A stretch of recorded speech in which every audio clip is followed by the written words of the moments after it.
Thank you. So, in our Transit Equity Day series, we are bringing you a lot of topics that are relevant to you all. And we wanted to bring something relevant for this week, which is National School Bus Safety Week. So, most folks don't think about school buses as being transit, but it's actually one of the largest transit systems we have. Every city, every county has some kind of school bus transportation. And it's really imperative that we look at this because we really do care about the safety of our children and how they get to and from school. But that's been threatened in some areas. And we have a really lovely panel who is going to explain to us about what they've been doing to preserve a lot of that. So I'm going to introduce them and bring them on to explain what they've been doing. And we'll start off with somebody that you all know and you've all seen on these panels. And that is Sara Catalinotto, who is a mother of two and a founder of the citywide volunteer group known as Parents to Improve School Transportation, or PIST NYC. PIST has been organizing since 2010 with parents and guardians, education councils, unions, disability advocates, educators, attorneys, and elected officials. That's a lot of people. They're a clearinghouse of information for caregivers on how to prevent and correct certain transportation problems. And at this time, they're striving to place a proposal on the November 2024 ballot for a school bus bill of rights, which if you've seen the last Transit Equity Day, we've shown a video based off of what they were doing with that and why that's imperative. She's definitely going to explain this a little bit more. But it's essentially to enforce the city's responsibility to provide safe, stable, and shorter school bus routes. Demands include better conditions for riders and workers, better communication with families and schools, upgraded vehicles that don't pollute, and immediate steps to reverse staffing shortages. And we welcome her again to bring on the heat. So Sara, take it away. Hi, okay. Hello, everybody. Good afternoon. I guess in way of a disclaimer, this time last year we were planning to go rally at the United Nations on the International Day for Persons with Disabilities. So we learned that there are these international conventions of the rights of the child and the rights of people with disabilities. And so our work, of course, intersects both of those. Um, and when we're talking about safety, there are different degrees of danger, and we understand that some of those, we've been reminded these last couple weeks how, a lot of children in a lot of places are subject to mortal dangers of hunger and war and things of that sort. And we don't claim that our kids have a monopoly, but the the wording of everything in those conventions is that it's according to what the country can has the resources to do. So we can look around and see that this country has the resources to keep our kids safe on the way to school and back. Um, and also, these are the children who are in under our watch, and that we have the most power to advocate for, while also being concerned with everybody's kids everywhere. So, um, our organization, PIST, is currently working on a couple of things. I'm really happy that we have people here from um, parents, we have some people who are drivers, we even have some people who try to figure out how to make the routes themselves more student friendly. Um, and I'm hoping there'll be time in the Q&A for people, as well as other active parents in our network who do a lot of work to try to advocate for better systems. We have called in New York for a school bus bill of rights, and this is something that we discussed a long time ago in our founding uh, with the largest school bus union here, the ATU 1181, that was able to tell us the insight of how things used to be versus how they were once we had this mayoral control and they started, you know, giving out contracts where they wanted and then cutting things where they wanted. So in our inbox today, which is pistnyc@gmail.com, I couldn't even answer all of the emails because getting ready for this program, but there were two people on Facebook, one where her 3-year-old is on these buses, preschool, and you know, whatever time that school ends, this kid is getting home at 5 something, 6 o'clock. What's wrong with this? This is not good. You know, we definitely have heard about a number of young children on long routes, children who were just recently toilet trained, and they could be, you know, stuck in a situation like that. There's rashes, there are things that can happen.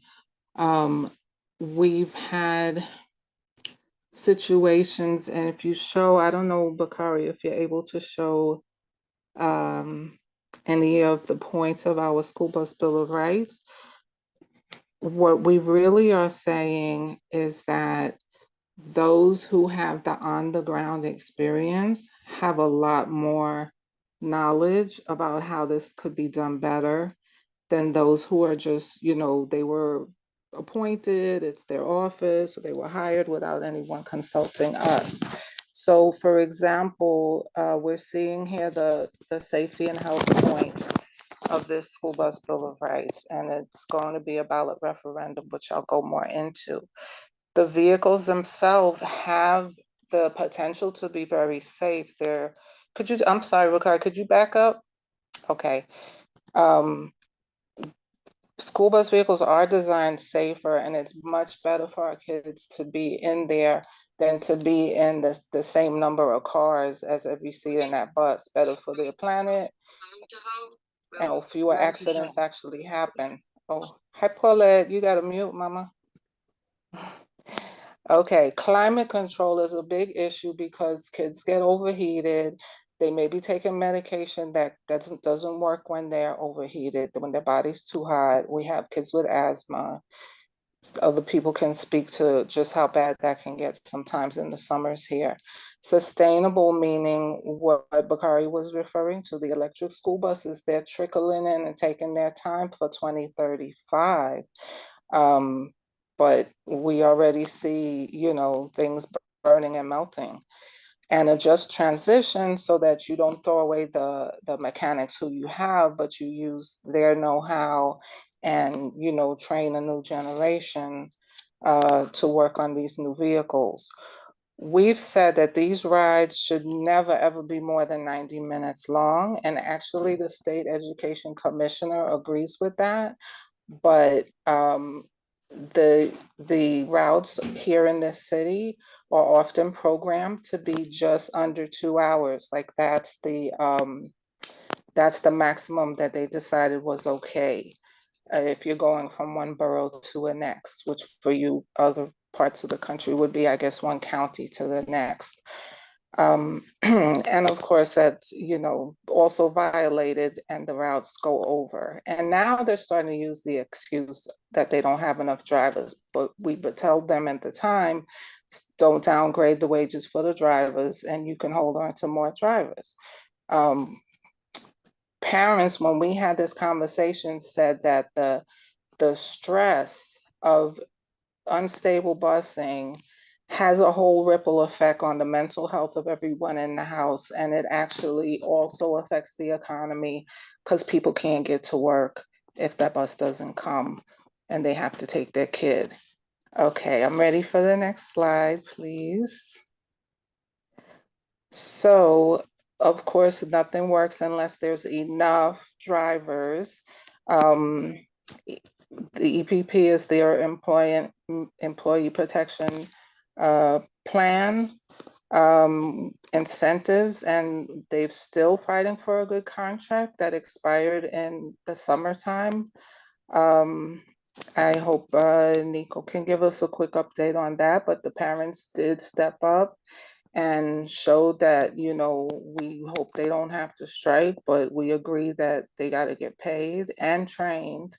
So we're talking about job opportunities that the disabled community can have a role in making busing better.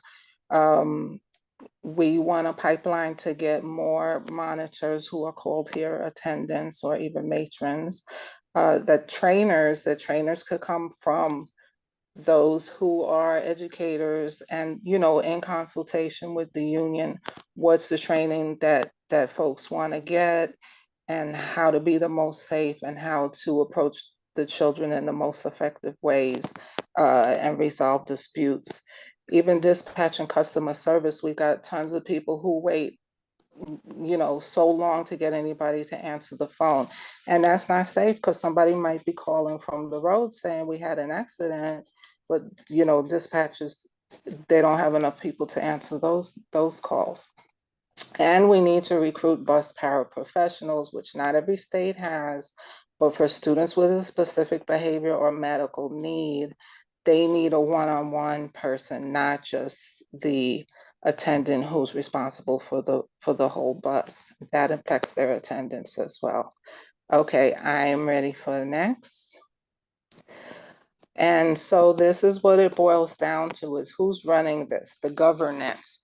We want to empower a panel of representatives of the parents, the educators, the bus workers, the disability advocates, to suggest, approve, or veto pupil transportation policy decisions.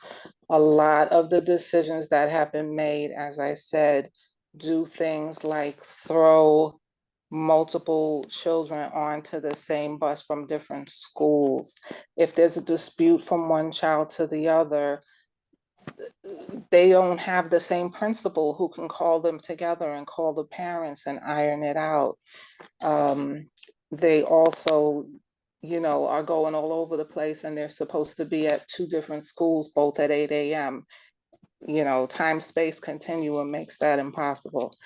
So I think that's just a sampling of what we're trying to craft with an election lawyer into a ballot referendum, yes or no, that we will have a body that has more community control over the service of busing, because it is a civil right of the children to get to school, and it can, as we'll soon see, it can be a question of life and death. How high quality this service, and how important it's considered, and we need to act accordingly. I think I can stop there. That was a mouthful. Got any pictures of my group? All I see right now is one of the participants. Uh-oh.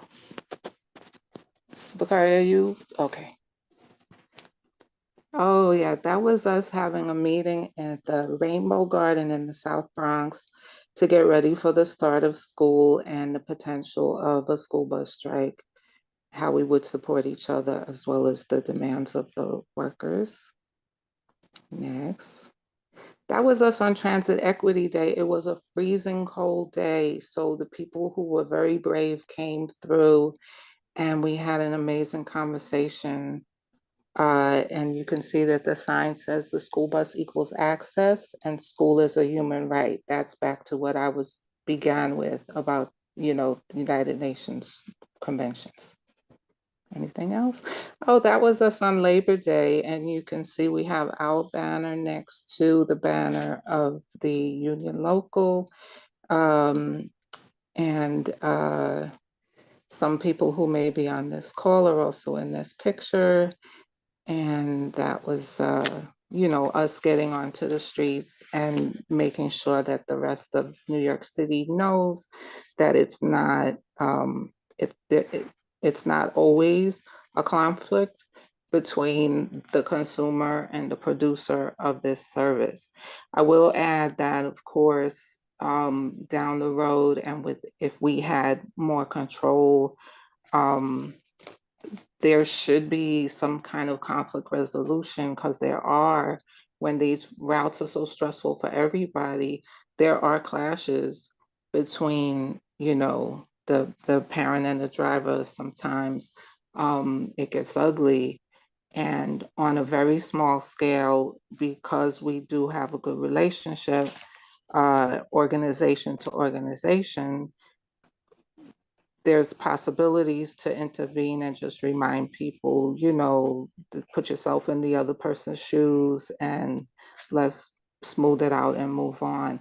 But that's only where there's that connection through the union. There's a lot of companies that are not as organized, and um, it seems like people are quitting in those places every day. That's another thing we hear about. But we're fighting for the ideal situation, that people are happy to be doing the job, that they're loving the job, and therefore that's what the kids receive, is that love and that good care. So school bus safety, number one, school bus bill of rights. I'm done. Thank you so much, Sarah. That was very, very insightful, and I love the work that you all are doing up in New York City. And we also put the links for PIST New York City, so if you'd like to follow them, just please go to their website at www.pistnyc.org, and as well the email pistnyc@gmail.com. Now moving on. So we've had that instance of a large city that focuses on that. And that also goes into the safety aspects of it, of what happens when it doesn't follow through and tragedy strikes of it. So bringing forward, we have Najmah Nash. Najmah is a devoted mother and an advocate for enhanced safety measures in school bus transportation. Following the tragic death of her daughter, Najmah has committed herself to fight for the rights and protection of special needs children, ensuring their safety during bus rides and to and from school. Through her courageous efforts for Fajir's Law, Najmah aims to bring forth positive change in transportation protocols that will safeguard the lives of vulnerable students worldwide. Najmah, thank you for joining us. Thank you, Bakari. And thank you for having me and allowing me to share my story and the progress that I've done thus far. Again, I'm Faja Williams' mom.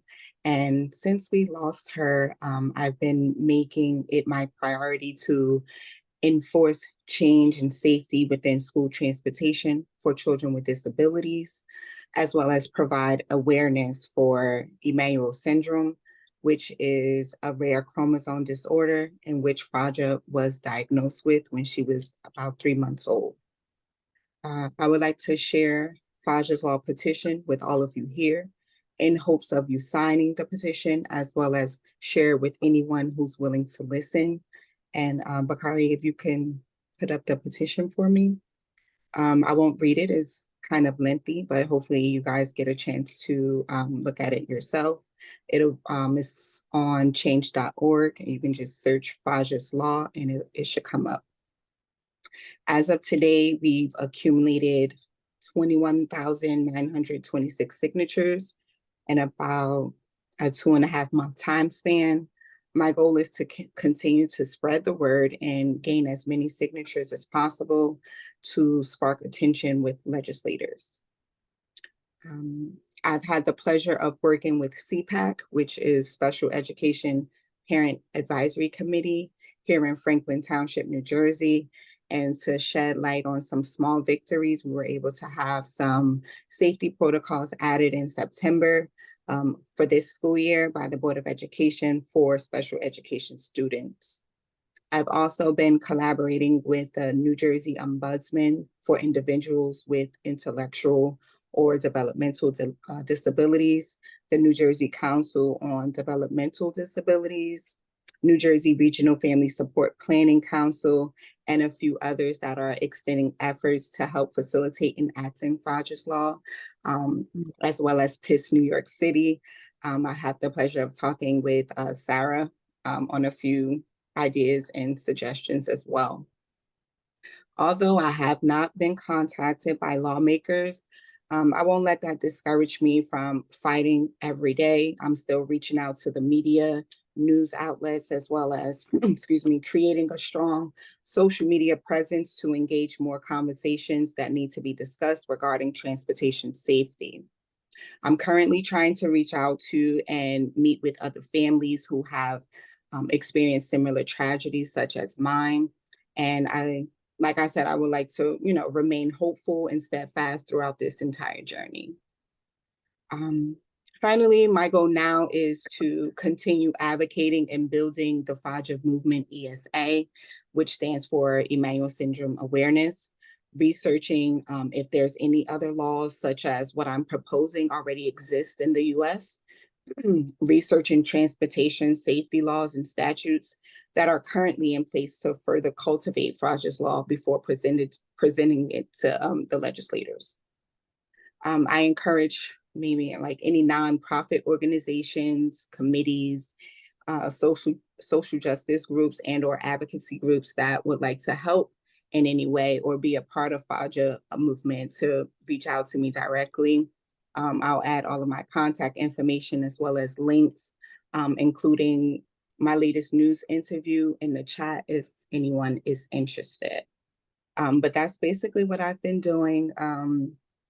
That's basically also what's been keeping me, above board, above water, with handling the tragedy. Has been hard on myself and my family. But I think just through advocating and trying to push FAJA's law, it's been helping me out a lot, as well as therapy and friends and family. So I just wanted to say thank you to everyone, to you, Bakari, as well as Sara from PIST New York City, because it's just, it's been hard, but I'm getting through it with the help of others. I said I'll put some stuff in the chat now. Thank you, Najmah, and huge condolences to you and your family. I know this is a really difficult time, but just understand that you're definitely around family with us. And we'd love to invite you back for our disability panel because I think that is really key as far as making sure that laws pass and it's replicated across the country. So yes, definitely, if you'd like to come back and if you'd like for us to post this around and share this around so that we can, we will absolutely do so. Yes, most definitely. I would greatly appreciate that. Thank you so much. Wonderful. Well, we will move on. Bakari, can I ask a quick question? Yes, go ahead. Hi, thank you for joining us. I stepped out of the room for a second. I apologize. But can you kind of in 30 seconds tell us the tragedy about your daughter's death on the school bus? Sure. So I enrolled her in the summer program. I think it's like the extended school year program. She goes this was her second year attending. She was 6 years old, and she rode the bus with a bus driver as well as an aide for her. And she was picked up as normal in the morning. And then I want to say maybe about 35, 40 minutes later, I received a call from her school stating that she arrived to the school unresponsive, and that they were currently performing CPR on her. So after speaking with the school, I went to the hospital, but basically she wasn't strapped correctly, and she had poor trunk control, which is one of the issues she had from Emmanuel syndrome. So if she's not strapped correctly in the wheelchair, like I said, poor trunk control, she would just continue to slide. And I believe that's what happened. She continued to slide down, and then it's a 4-point harness from here that's supposed to be connected, and I guess it wasn't. So it was just sliding up on her neck, and she asphyxiated from the seat harness. I pray for your loss. Thank you. No problem. Thank you. And thank you for being an advocate. Absolutely, absolutely. Now moving on, We're going to go to another county that's also had its issues of busing, and especially with buses that are cut. Now we've seen a lot of actual transit buses that are cut, but you wouldn't necessarily note about school busing being cut. So Corinne Happel is about to explain that with us. Corinne Happel is a physician board certified in pediatrics and allergy and immunology. As a resident of Howard County, Maryland, and parent of 5 children, she began to advocate against bus cuts in April 2023 and founded Neighbors for Buses. Neighbors for Buses is a nonpartisan grassroots community advocacy group made up of concerned community members in Howard County that voluntarily advocate for safe transportation and education. Corinne, thank you for joining us.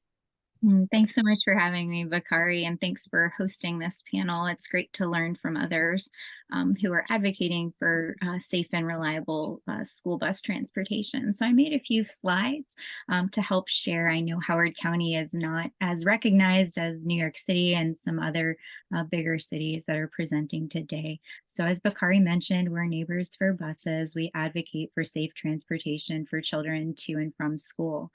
We started our advocacy efforts in April when we found out that approximately 3,500 children were cut from school bus service in Howard County without a public hearing.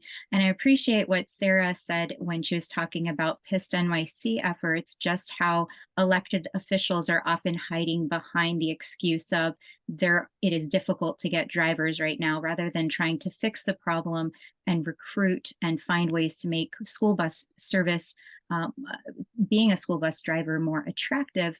A lot of elected officials are simply hiding behind the excuse of there are insufficient drivers. So for a variety of reasons, our school district decided to just cut service without having any sort of broad conversation with citizens that they represent. And so families were shocked. Most people did not know that they were affected by these cuts. And by the time they were even released to the public as to who would and would not have bus service, it was too late for many families to make adjustments for this incoming school year. So as of this school year, less children have school bus service, and that started in September.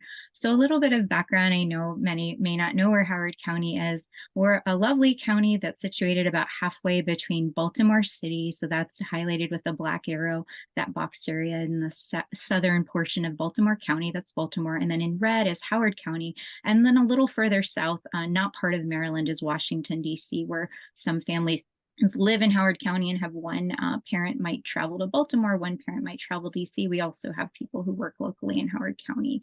We're the sixth largest county in population in Maryland, of about 335,000 people. But what's interesting is that we do have the highest average property tax payments in the state based on the property tax rate, and then the high cost of living and high property values in Howard County.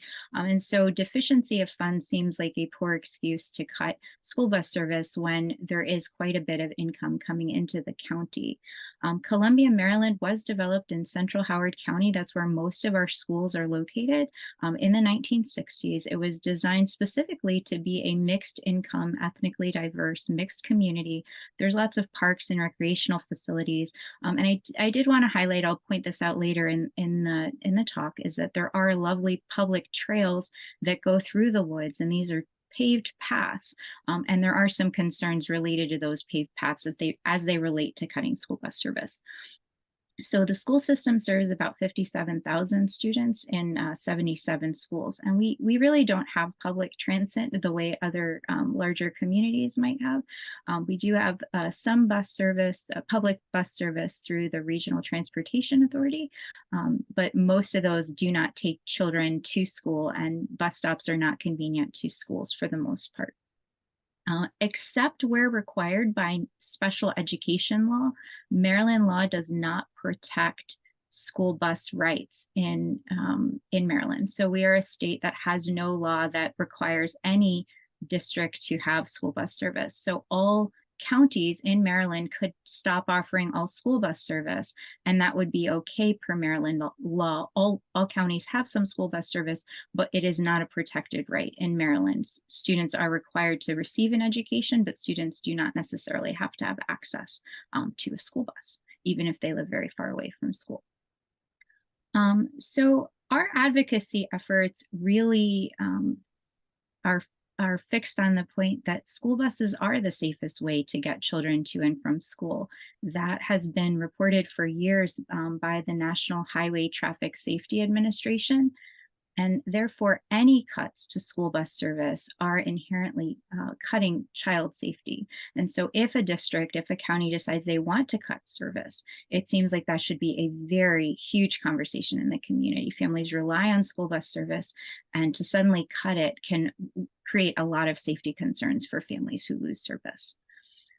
So our first concern with the way school buses were cut in our county was that our county is a county that gives children service, school bus service, even if they're close to school, if there's not a safe physical route to school. But when the cuts were made, they were looking at maps and speed limits, and they had never physically gone in person to the new areas that school buses were cut from. And so this is an example from a community. I did try to show there's a blind hill where as you drive down, you cannot see oncoming traffic, and there's no sidewalks here. Sidewalks are not a requirement in Maryland to, or in our district in order to be a walker to school. But in this area, you really can't see children who are walking on the road. And so there has been at least one fatality locally along this route just based on poor visibility. And so families in this neighborhood in particular, this was one of the neighborhoods where families were very concerned that there just isn't a great route to get to school safely. This is one of our successes. So the route that is pictured here, the neighborhood did get their service back. So I did want to share one small victory. There's a lot of advocacy work that we do. And I think as advocates, most of us know that even small victories, we need to celebrate them, hoping that we'll get larger ones along the way. So that is a small victory for us. So just to highlight, many neighborhoods that lost bus service do not have sidewalks, and many of these neighborhoods did not get a resolution and still don't have school bus coverage.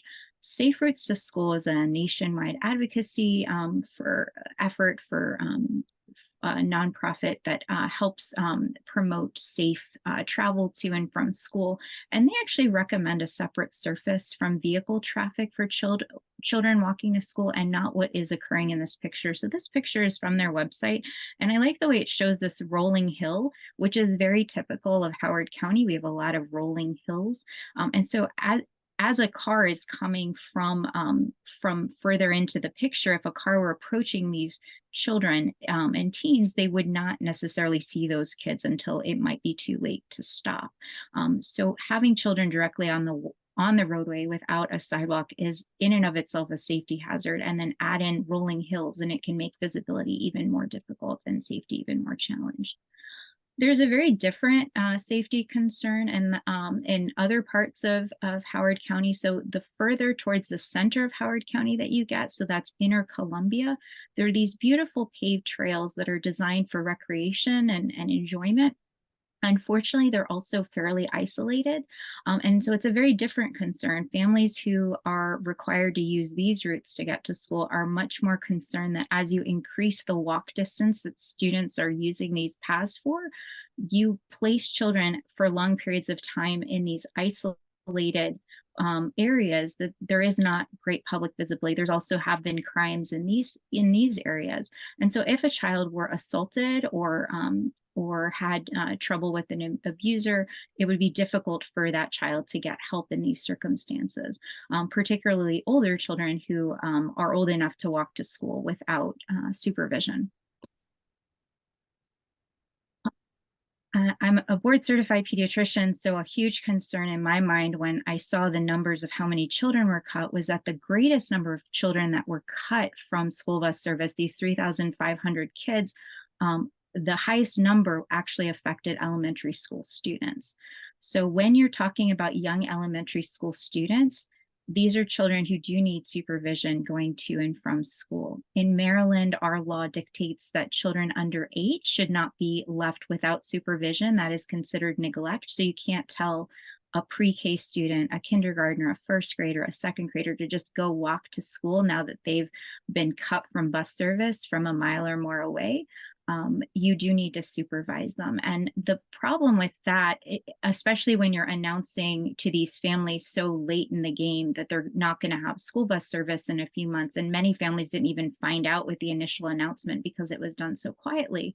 The concern for that is that for a caregiver to supervise a walk that's over a mile, that caregiver is going to have to get, if they don't have access to a car, they're going to have to take the child over a mile to school, then do the same thing coming back, and then do that again in the afternoon to pick up the child. And so when you're talking about families who work hourly jobs and need to be, they don't have flexible hours, they can't work up at night to make up these hours, that's lost income. But it also leaves some families with a difficult choice of keeping their job and leaving their child under supervised because they really don't have great options. And so that's a huge concern just from a child safety perspective. And then I just wanted to highlight too that the National Highway Traffic Safety Administration does advise continued supervision until children reach age 10. So again, even your later elementary years until you're 10, the National Highway Traffic Safety Administration recommends that children be supervised, especially on these longer walks to school, not saying you're going to be safe, go by yourself on these longer routes going to school. In our community, we have a lot of car riders. So in the old walk zones that were closer to school, we already had too many cars in many of the schools that were, so too many families who were closer to school were already choosing for a variety of reasons not to walk to school. And that has led to unsafe conditions. I've had many parents, I've had many staff members come to me anonymously because they don't necessarily want to come out publicly expressing their concerns and don't want to make their schools look bad.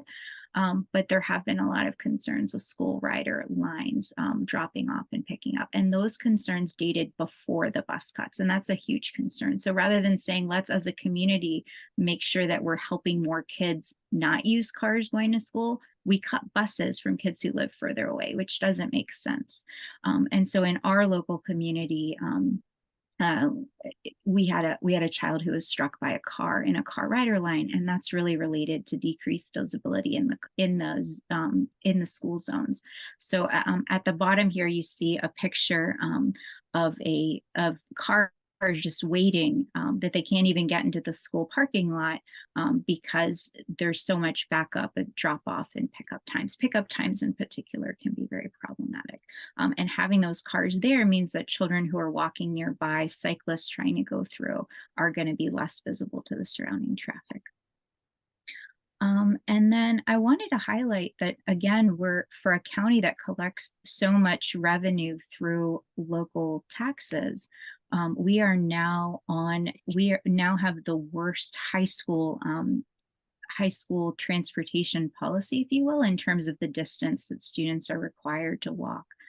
Or not get bus service. And so students, even if they live more than 2 miles away, based on the way Howard County measures the distance, they may have to walk 2.25 to 2.3, et cetera, miles from their home, because the school system only uses the property line to property line measurement, meaning that if your home is situated behind a school system that has a school that has a really large football field and other sports fields, you actually have to walk through all those fields to get to the school in order for that 2-mile measurement.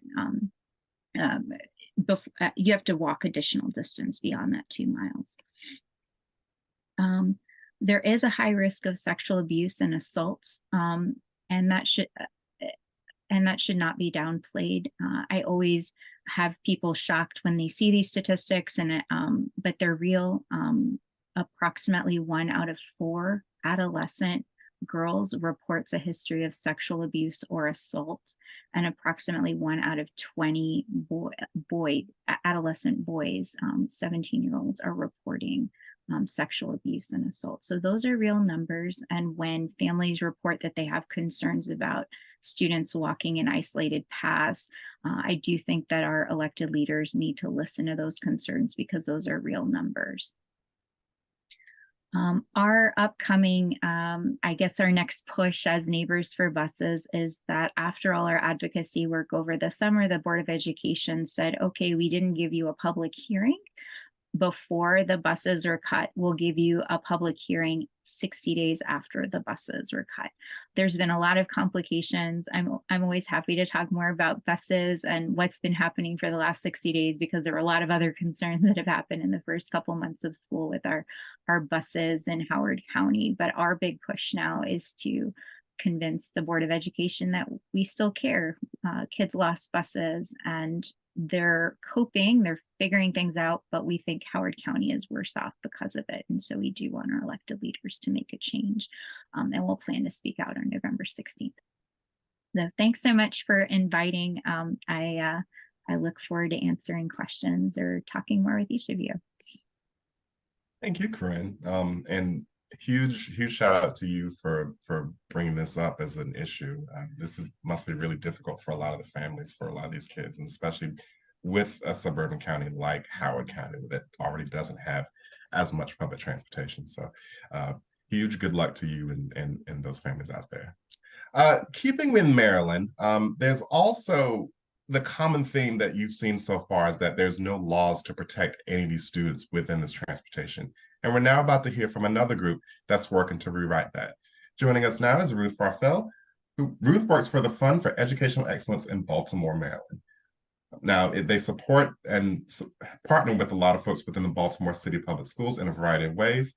Ruth leads programmatic work with the fund's analysis and engagement team. She supports all aspects of the fund's qualitative research, reports, including identifying topics, research design, data collection, writing, and follow-up. In addition, she leads and coordinates school choice workshops and resource sharing for families and students on the school choice process.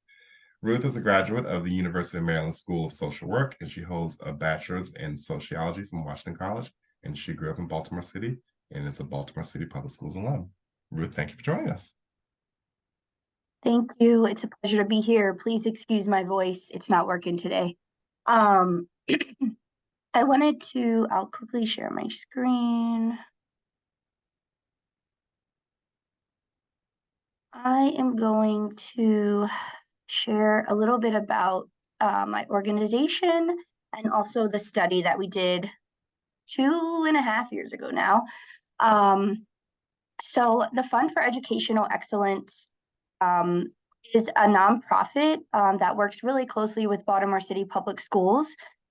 We do everything from fundraising to, like Bakari said, school choice, resource sharing, and workshops. We have an early childhood program with Hopkins. So we kind of run the gamut on how we partner and support. If we have capacity and funding and resources, we try to help and support the district as much as possible. So we really look at just expanding resources, thinking about solutions in new ways, and also highlighting deep continued challenges of the school district. And one of those is transit. So we did a study 2 years ago, and we interviewed 274 students across Baltimore City. And this is the only district in Maryland where students rely on the MTA to get to and from school. They're about 18% of the annual ridership on core service. And so they're a huge part of riders in Maryland. And we've seen and continue to see that they're not talked about, they're not cared about, and they're not really listened to at all. So I'll talk about these recommendations, but before I do, I wanted to share, all the things that have been talked about today are things that the students told us in their stories. Safety, lost learning time, reliability, those are the big themes that came out of our report. And to go off the last presentation, safety was probably number one. Students talked a lot about just community violence around them as they're going to school, sitting on a bus stop, but also violence happening to them. Many young women talked about sexual harassment and feeling uncomfortable just all the time, and doing things to make sure that they feel safe, which adds another layer of just like energy and stress.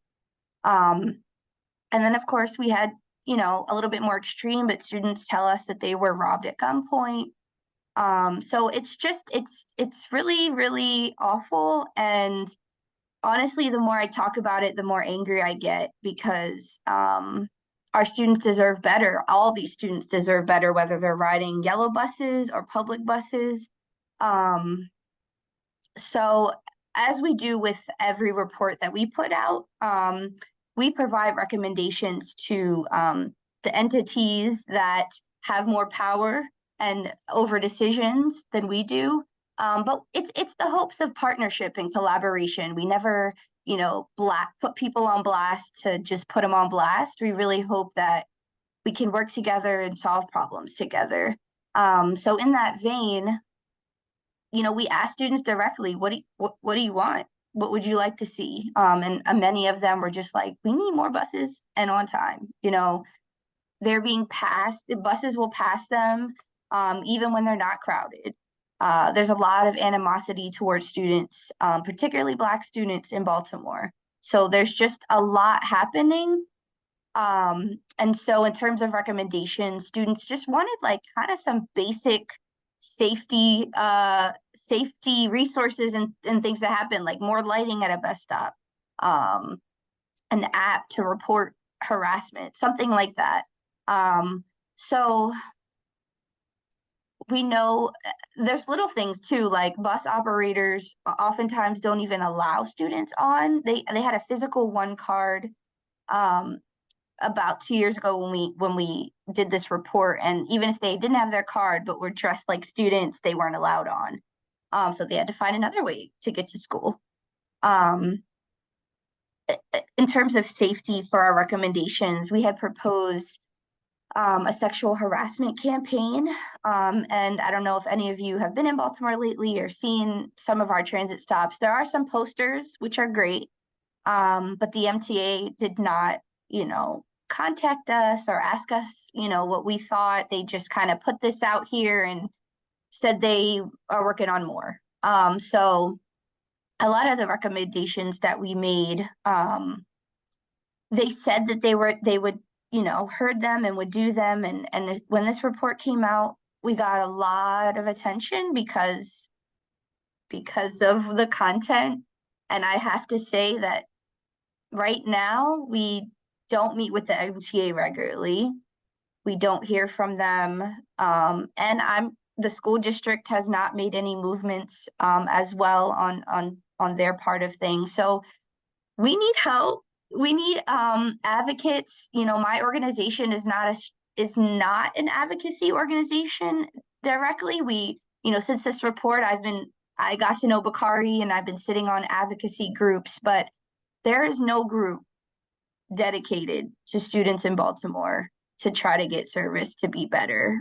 There are transit organizations and they are great, but no one is talking specifically about students.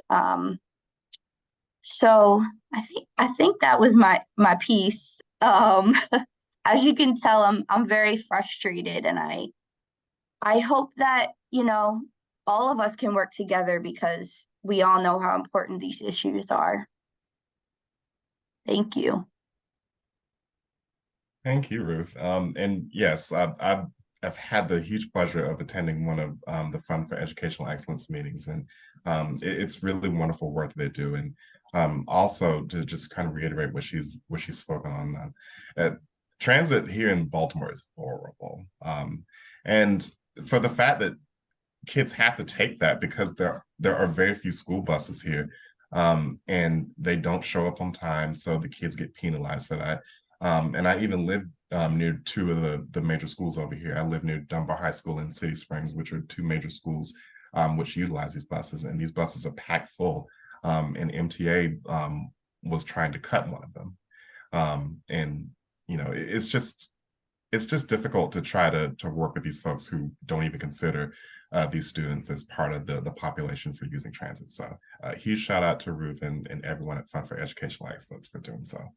But now I wanted to open up to questioning, but I also wanted to honor all of the folks who are on this call today who also are working in conjunction with school bus safety. So if you are working in any sense of this. I know Sara invited a lot of folks here from New York City, so if you'd like to just take yourself off mute and just explain from what you're doing and kind of how you're in this conversation, feel free to do so.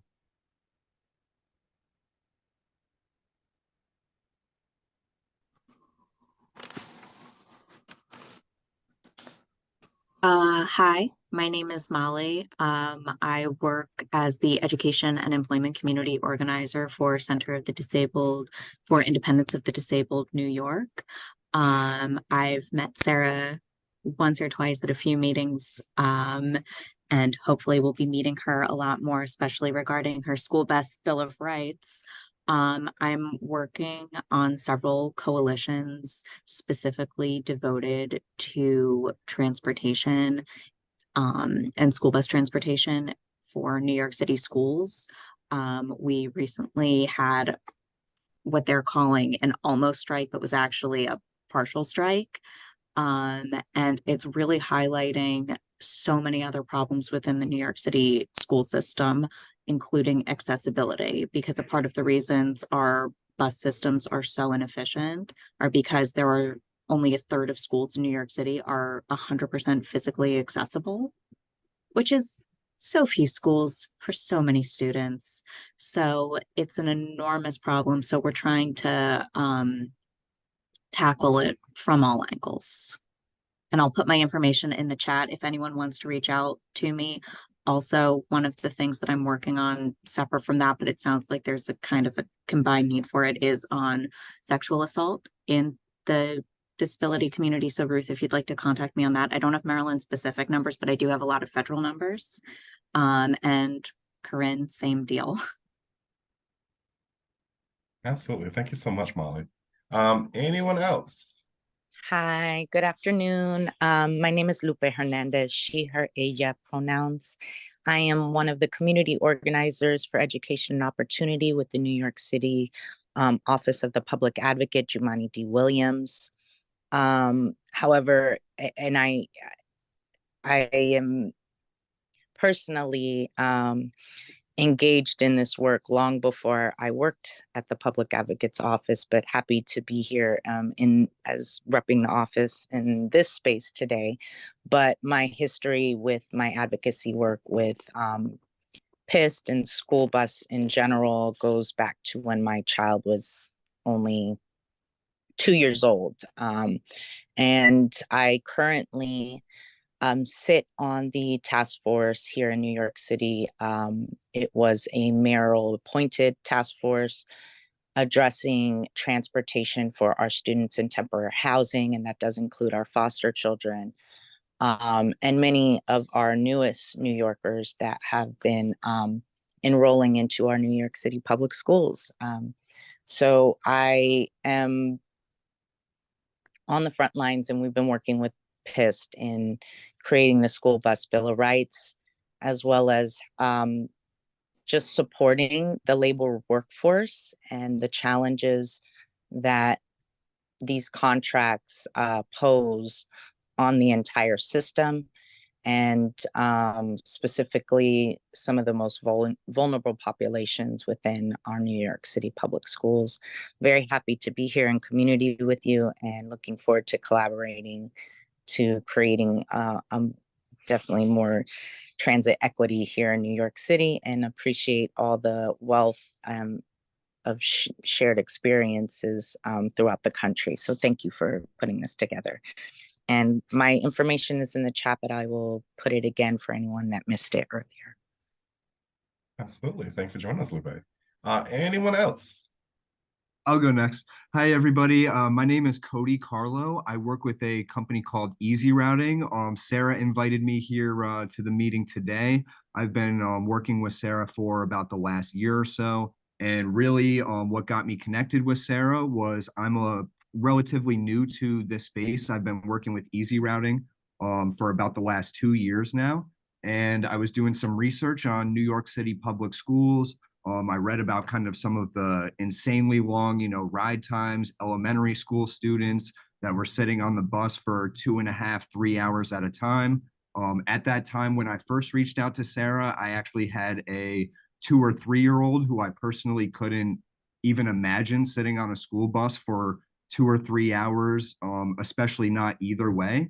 And so we've kind of just been exploring, some of those shortcomings of the city's transportation system, and figuring out, areas where our company might be able to help provide a solution.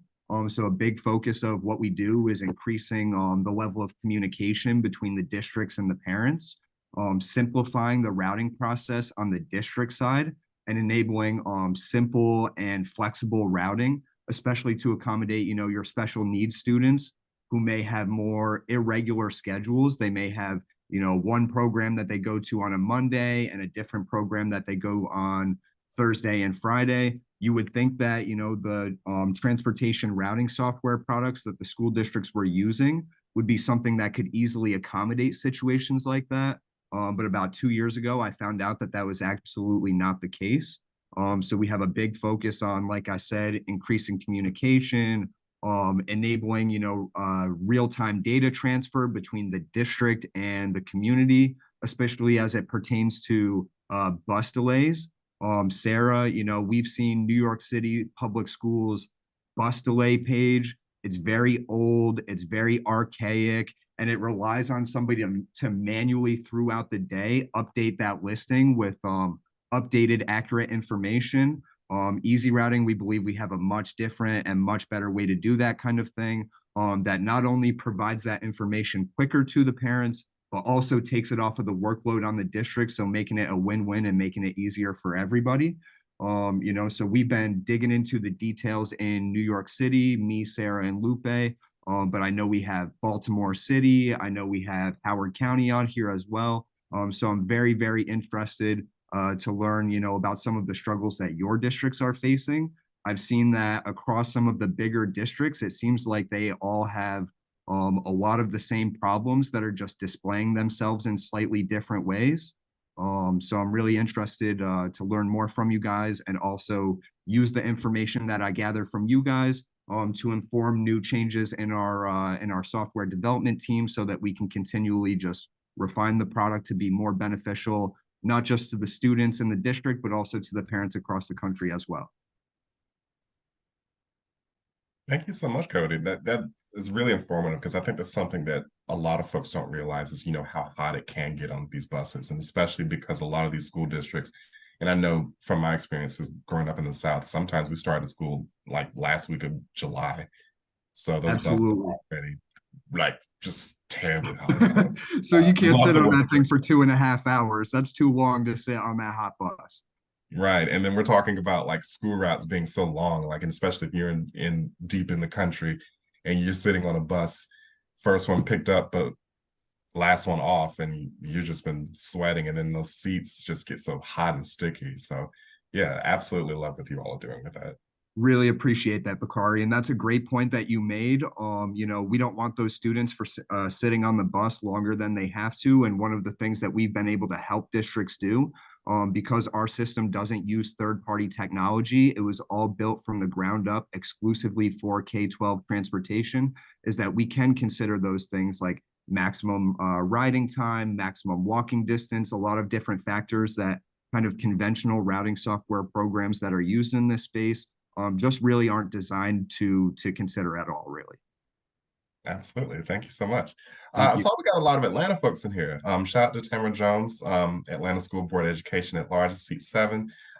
Huge shout out to Waukesha, who worked with Let's Propel ATL. Shout out to Let's Propel ATL. Like I've done some work with them when I lived in Atlanta. So huge shout out to them and their Vision Zero program. Anyone else?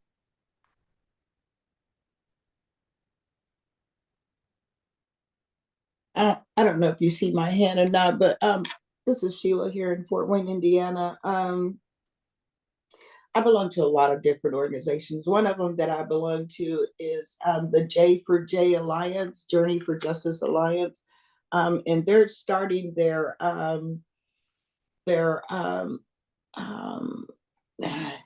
EOE Power Series is what they're calling it. It actually starts tonight. No, I'm sorry, it started last night at 7 o'clock. But if you get a chance, it's J for J, Journey for Journalists Alliance, please reach out and support them on what they're doing with school buses and educating folks. And they might be working with some of you folks out of New York, because I know they had someone on the call last night that reported out about some of the activity in New York. What we're doing here in Fort Wayne, I just met with CityLink. I've shared with Bakari some of the issues that we have here with individuals with long tenure being terminated. Our conversation today was supposed to have been basically about Rosa Parks' birthday and what that would look like.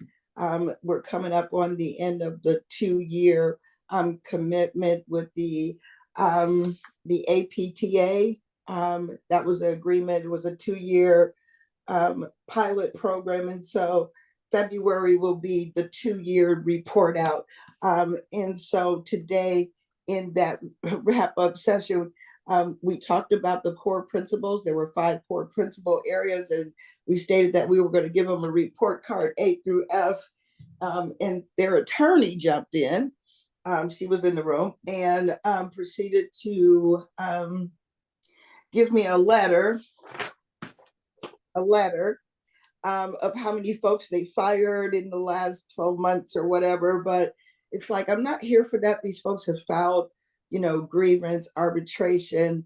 I don't want to talk about that, but Bakari, we really need help here. There was a public meeting last night. I read off the 5 core principles to them. And now they have a problem with us giving them an A through F report card. So I don't know how we're going to evaluate these folks from the 2 years. I don't know if anyone else have done a report out of, maybe someone on this call have a suggestion other than an A through F, I guess a 1 through 5, but we're still going to evaluate them. So I don't know if anyone else have was a part of that 2-year pilot program, but we did get our CEO to sign off on that. And yeah, end of report. Thank you so much, Sheila. And to provide a little context about it, yes, there were a lot of transit operators in Fort Wayne, Indiana, who were unjustly terminated from their positions. Some who I've spoken with within the past 2 weeks that were responding. One actually saved someone's life and was terminated because it was giving a controlled substance to a minor. So this seems like they're dialing back from a lot of the responsibilities that they haven't kept up within the transit agency. So yes, if anyone knows any ways to help this, because we do want to be able to uplift this, please let us know. We want to get as loud as we want to with this because no one's reporting on this. So if there's anyone who can help us out, please do. We've reached out to the state fed in Indiana for their assistance with this. So we're still waiting to hear back from them. So yes, please uplift those in Fort Wayne, Indiana at CityLink. Because there's a lot of covering up that's happening with that, even to the point to where they don't even want to see the report card, which is not illegal. So it just sounds like they're covering up a lot. And they've been calling me. I done told them I can't have these conversations with you. The folks have filed a complaint.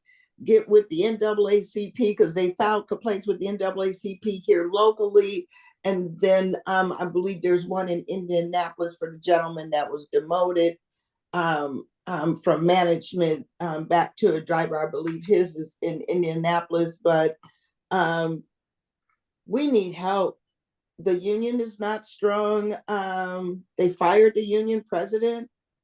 He's in arbitration. So it's like this crazy letter from the attorney today, when we supposed to be talking about Rosa Parks, she's giving me this mess, but I did read it. And we'll use this for our report card. How many people you fired? They want to compare the previous CEO, him terminating 23 people versus them terminating 28. It's just crazy. It's just crazy. They brought in people of color that worked with him previously. We believe that this is a pattern out of Ann Arbor, is where he was at before. but we think that they bring these chief financial officers in to get rid of these people with tenure so that they can get their numbers down. I don't know if their pension and retirement, if they get fired, do that follow them or do they lose all of that? So we have people working with them with the NAACP and Metro. So it's a process, but yeah, so sad. Yeah, well, we're definitely going to stay on top of this. And that just goes to show, like with everything that we've heard so far, there are people that really do love their jobs and are really dedicated to these children because, probably the biggest fear with a lot of this is that you don't know who you're putting into your hands of your children. So this is really imperative that we get on top of this and we make sure that, also with hiring that, there is no history of sexual misconduct. There is no history of crashes that have gone unreported or even DUIs. There's some of these operators are literally going on the job drunk and driving kids. So that's something that's really serious, and we really need to let it know, as well as with wrongful terminations, because it doesn't make sense to do this, and given the fact that these folks have been operating these vehicles for years, for decades, that instance. So yes, we're definitely going to stay on top of that. And I'm going to get my team at LNS to really be on top of that as well. But with that, I wanted to see if there were any questions for the panelists, or if any of the panelists had any questions for any of the other panelists that presented. And I wanted to open the floor.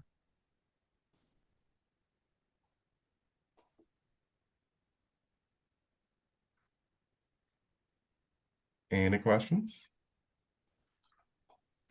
I have a question for Corinne. When you said a different surface, a separate surface for the children walking, since there's no sidewalk and you don't want them like in that picture going out into the highway. And it sounds like most of what the walking routes or biking, whatever would be, is if it's not through the woods, which is definitely scary, it would be more of a highway type road, not a super, expressway, but still you're competing with cars. So what I'm picturing is sort of like how they have bike lanes here and there's a different color, or they have a bus lane and it's painted a different color, or they widen it, or they put something down, which of course, by the time they spend all of that money, they should just hire some school bus drivers and be done, would be the, so I'm wondering what, if you have a little more on that, and what you meant by the separate surface. There are places in New York City where they, most of the school busing for students who do not have any of the civil rights provisions that Lupe referred to, IEP, temporary housing, foster, if they are just what we call general education student on the bus, it ends at the end of 6th grade. But there were a couple of places that had it up to 8th grade because of things like, hazardous, no sidewalks, too close to the highway, and walking in these isolated spots. And they had it taken away in the beginning of PIST, but the community fought back. They got it back. They grandfathered in those districts to proceed where the 7th and 8th graders can maintain their bus service as needed. It also took a fatality of a little girl named Ania Williams on her last day of 7th grade, unfortunately getting struck by a big truck while running to catch the city bus. And that was Staten Island. So, but parents don't always know. You have to still fill out a paper and ask for this variance based on the fact that your district is grandfathered in. So they're cutting things and it's hurting kids for sure. But I made more of a comment than a question, so I'll be quiet so Corinne can answer if she wants. I'm sorry, Sarah, could you clarify, they get grandfathered in because there's not a safe route to get, they can't walk to a public bus stop, so they get a school bus? Uh, But yes, okay. so instead of being like you finish the 6th grade, you're off, they are entitled to continue on the school bus for 7th grade and 8th grade because that used to be the rule for those areas, which are transit deserts, just some of the areas in New York City that are transit deserts. So for those who are from New York, Staten Island, and the Rockaways in Queens at this time are in that circumstance. And then kids who are not in those circumstances would basically have to have a parent drive them to school or drive them to a transit. Right, right. And then it increases the pollution, it increases the Right. traffic, it slows down the yellow buses that are out there for the younger kids and for everybody else. So yeah, it's a hot mess.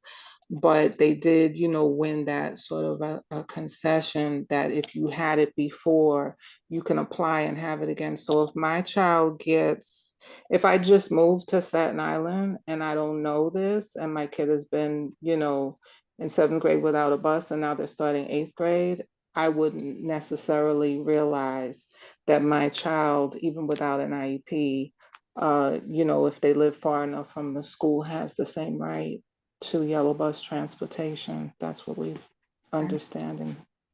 So the separate surfaces is actually a recommendation by Safe Routes to School, which is a nationwide movement to create safer transport for kids around the school. I'm sorry, transport to and from school. And a lot of their literature even supports how do you get more kids walking, right? We do want to decrease pollution. There are kids who live so close to school that it doesn't make sense to have a school bus unless there's absolutely no way for them to walk to school. So a lot of it is related to getting more kids to walk to school safely. In Howard County, we don't follow those guidelines, right? So when I had reached out to our transportation office with those materials, they said, well, in theory, we agree with those things, right? They're not going to deny it, but it doesn't mean that they're actually going to create rules that agree with those, right? So the way Howard County works, they go based in part by speed limit of roads. So I believe if you're 40 miles or over in your where you live, if the speed limit is 40 or over and there's no sidewalk there, then you would usually get a school bus. But if you're in a neighborhood, a lot of the older neighborhoods don't have sidewalks just based on regulations when different properties were built. And so you could be walking half a mile, a good bit of your walk to school could have no sidewalk and you could still not have a school bus. And that's what we've tried to push against. So that's separate. You don't have to have it to be considered a walker in Howard County. And we feel like there's certain areas where that means it's a little worse than others based on what's available. There are neighborhoods where there's plenty of sidewalks, even the ones that don't, and it doesn't mean you always have to have a trail. So there's a little bit of, there's a variety of situations where people are considered walkers and don't get school bus service. Does that answer the question, Sarah? Yeah. I'm taking notes on that. I was thinking more, I was just trying to picture more like concretely, logistically, maybe in the places where those guidelines are followed, what does this surface look like? Like, would they count a shoulder or would they, be preparing? It's okay. It's fine. I'll email you. We Okay, could go sure. on. There's bigger issues for other people can tackle. Yeah. Thank you. Any other questions? So I was actually going to ask, so Maryland doesn't have a state law that protects school buses, right? So nobody in Maryland has to have a school bus. And if all schools other than children who are guaranteed through an IEP or through special needs legislation, they are not required to have a school bus. So I was curious if anyone has proposed legislation in states where there isn't any protection and or if anyone can share maybe the history of their own state. In New York, I believe you, as you were describing, Sarah, it is part of a child's right to go to school. It's not just go to school, but to have some sort of transportation, whether it be public transport, public transport that others are on, or just a school bus for the younger children. Hey, do you see my hand?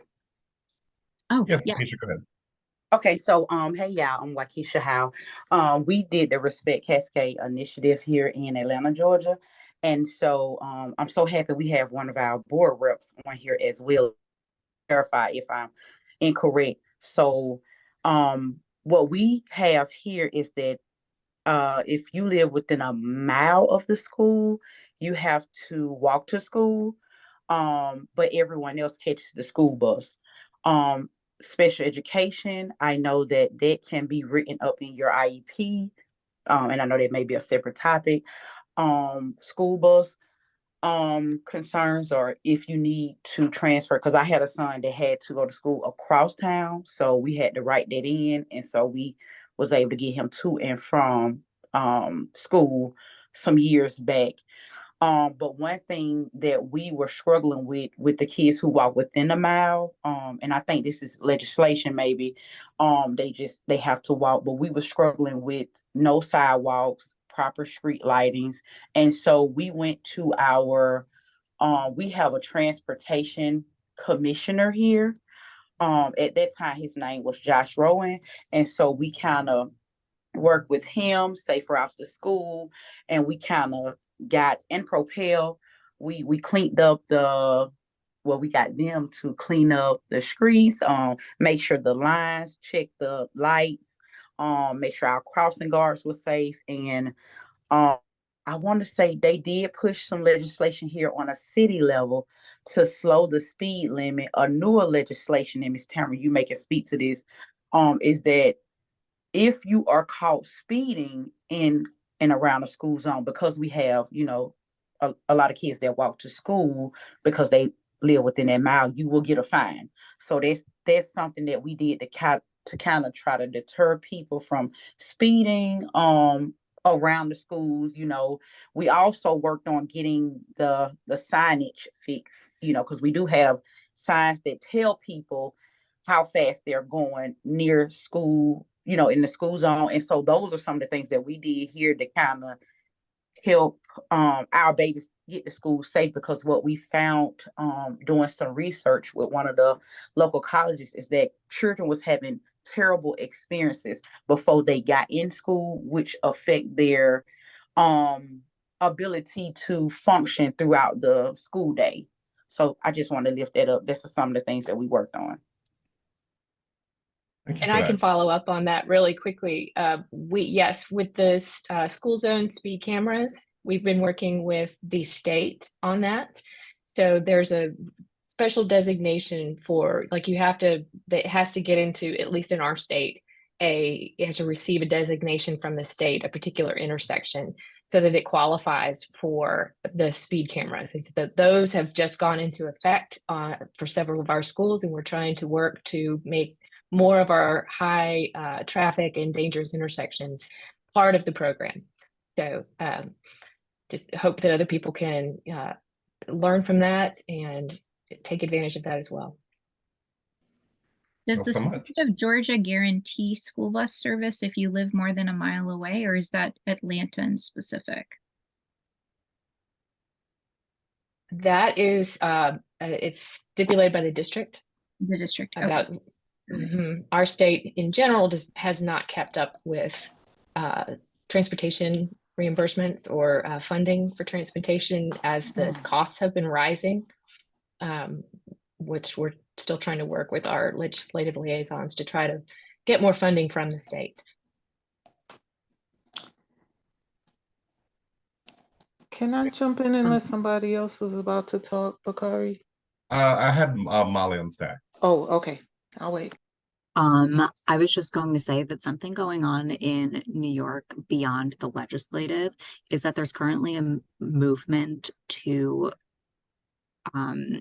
classify lack of availability and accessibility of school buses as an ADA violation, because it specifically essentially targets students with disabilities, because without the option of having school buses, they are forced to either use public transit or to navigate the landscape on their own, which, regardless of how much access to public transportation you have, is not something that any student can necessarily feasibly do. Or again, they have to have a caretaker with that kind of time on their hands. Like you were saying, in your case, it's a 5-mile walk. In New York City, it's a several hour and very expensive Lyft ride. And so the Citywide Council on Special Education on Saturday actually voted to kind of jump on a lawsuit that's currently happening. And that could be that's something that I think should be happening everywhere, because it is an ADA violation. And that might be a way for you to kind of nudge open that school bus door a little bit more forcefully when it's a civil rights issue. So as far as I know, so children with special needs in Maryland, we are providing school buses. We've had concerns in Howard County, our school bus. There was a new contractor that was hired that's not been fulfilling certain expectations in their contract. But besides that, historically, my understanding is that special needs students have been getting their needs met, at least locally here in Howard County. I have a question though. If a parent has so let's just say a child, this came up, a parent asked me about this yesterday. So a parent is unable to walk their child to school and they have a disability.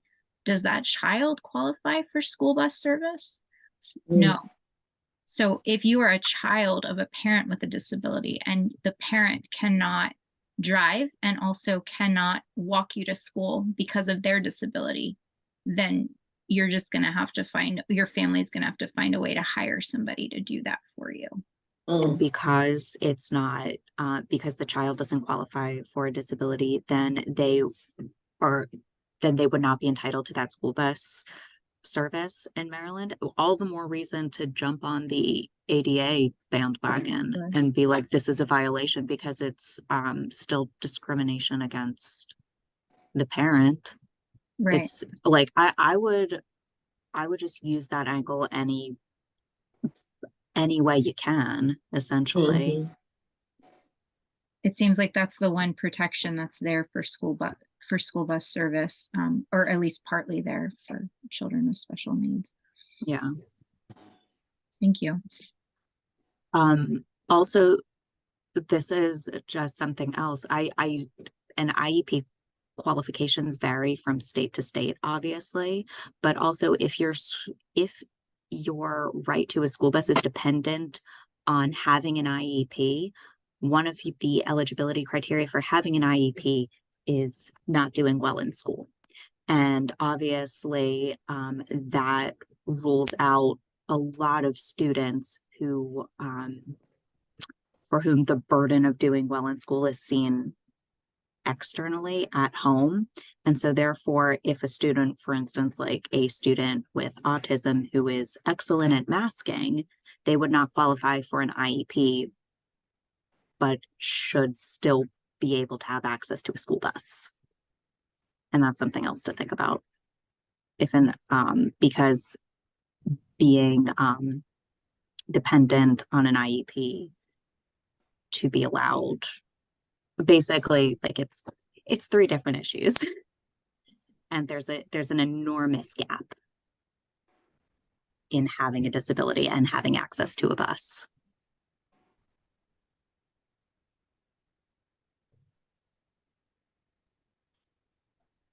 You're off of that. Sara, you had another comment? I did, and possibly someone like Paulette might correct me even better. The students with disabilities are covered under the IDEA law, and that's from age 3 to 21, and some of them under the Section 504. And I believe, in the state education law,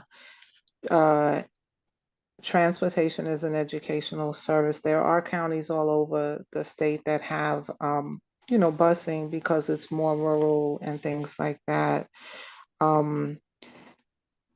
And in the wording that I've seen and quoted that we quote all the time, is that transportation is a related service. So academic service is what's going to happen in the classroom to help that student access the curriculum. But if the student needs speech therapy, physical, occupational therapy, those are related services that, also bridge you to be able to do those things. And transportation is one of those. So I don't know if that helps. There really should be definitely there if there's places where there's no busing, and there are students with IEPs, it is something that has to be on the IEP. It's not every kid with an IEP gets busing automatically. But if they need it, they need it. And I really appreciate what Molly just said about the disabled parents, because we definitely saw in the lack of in the absence of a good school bus contract for the union workers, there was all of this blah blah blah from the district about we're gonna give you cabs, and you just have to ride your kid to school and back, and we're gonna give you a Metro card, and we'll give you a Metro card for the parent, not just the kid. And that completely erased parents who cannot physically be the ones, shepherding their child back and forth for those reasons of disability, not to mention the ones who can't do it because of work, which I think have already mentioned. But, there's really no substitute for an organized system of getting those numbers of kids where they need to be and not have them miss these other services that I kind of defined a second ago. I'll stop. There was somebody, at Georgia. So I've been in rural Georgia, and they have general ed busing, at least the counties that I stayed in. They actually put the bus stops in the newspaper, so you knew you didn't have to wait for some special thing. That was obviously not door to door, because that's confidential. Who needs that?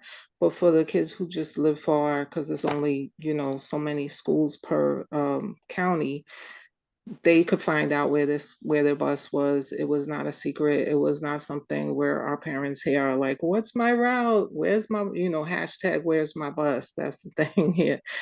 So I'll be quiet. Absolutely. And yeah, I grew up in rural Georgia, so I knew the whole experience of catching the bus. And normally I would have to catch the bus with, like, in elementary school, I was riding with middle schooler and high schoolers. So I think that was also a big thing of, like, where these schools are located. So yeah, all of this is really relevant, and especially, with, this emphasis on safety and, what happens with, this whole, it seems like a predatory microtransit to just pass it off to say, I'll get you a cab, I'll get you an Uber, I'll get you a Lyft. But it still doesn't change the fact that a lot of the system is still broken. You're still trying to distract us from the issue that there's still no comprehensive transportation for my child, and especially if my child has special needs. So I think this is great, and especially to uplift in the sense of being able to show that there's an issue and try to get the powers that be to fix it. So I thank you all for your comments. Any other questions or comments?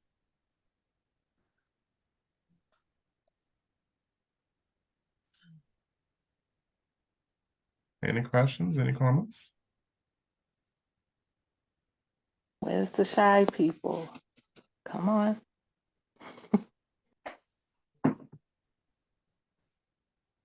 Well, hearing none, I want to conclude us with this and thank everyone for joining us. This has been a really riveting conversation. I will go ahead and say this now because I promised Sara I would. But huge thank you to Sara for putting all this together. She's been really instrumental of getting a lot of the great folks who have had a lot of this breadth of information together. So huge thank you to Sara. Huge thank you for all of our panelists and everyone that joined us for this conversation. We're going to continue to have more of this. And like I said, there's been a lot of talk about ADA accessibility and disability. We're definitely going to have that program in December. So if you'd like to join us for that, or if you'd like to be on the panel, let me know so that we can put it together. We're already stacked as far as that, but we could do another one just like this to where we bring on folks and we could just share information, because that's all we're about, community and being able to each one teach one. So huge thank you to all. Like I said, check out the links. This will definitely be uploaded onto our Transit Equity Network YouTube page. So go and subscribe to that. Subscribe to everyone that put all the links in the chat, which we will definitely share with everyone. And as always, I hope you have a really wonderful weekend. And I will catch you back here later. Thank you all. Have a good Bye. weekend. Thank you, Bakari. Bye, everybody. Bye. Thank See you. y'all at the Disability Pride Parade, New Yorkers. Thank you all. Good night.